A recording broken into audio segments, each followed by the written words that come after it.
Joe Biden's administration reportedly in talks to pay hundreds of millions of dollars to illegals, families separated at the border, which could mean $450,000 per person, up to $1 million per family. That's more than Americans receive after their loved ones are killed fighting for our country. Our next guest is the father of Army Specialist Christopher Horton. His son was killed in Afghanistan in 2011.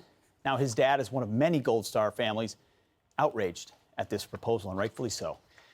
David Horton joins us now. David, thank you.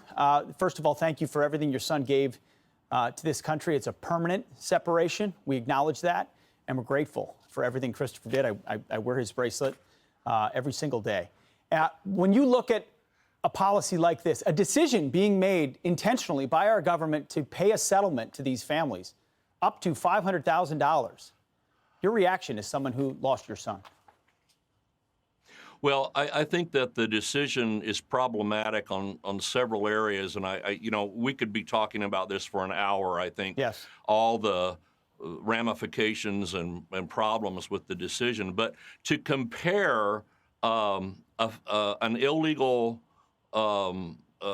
person who has broken our country's border laws to come in and whatever that they've suffered from that. I mean, I'm not saying they haven't suffered, but it's of their own doing. They've broken the law coming in on our borders, and didn't compare that with someone, a patriot like my son, who gave his all on the battlefield of Afghanistan, and to just say, oh well, the value is more for someone who has broken our laws, and as a result, there's consequences.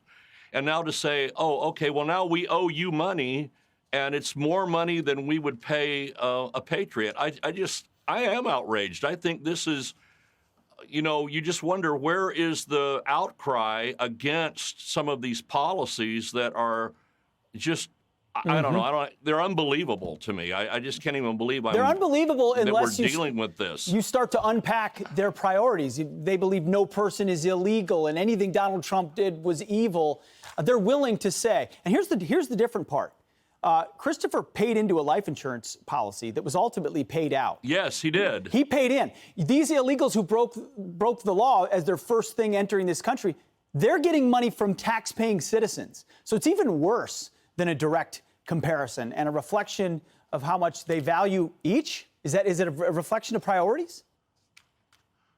Well, it's. I mean, I don't know what the value system is being, that they're using. What value are they using to come up with these policies? And again, I think it's yet another insult to adding insult to injury, or injury to insult, or whatever, maybe both directions, against our military families and Gold Star families and veterans families that are, out there every day doing what they have a passion to do. Absolutely. And protecting our freedoms. And then it's just another slap in the face. Yep. Of it's completely disrespectful. It's exactly what it is, and that's why we're calling it out. And maybe some things change in this bill before, hopefully it doesn't get passed. David Horton, thank you so much for your service and for the service of your son and his sacrifice. Well, thank you for having me again. Thank you. Thank you.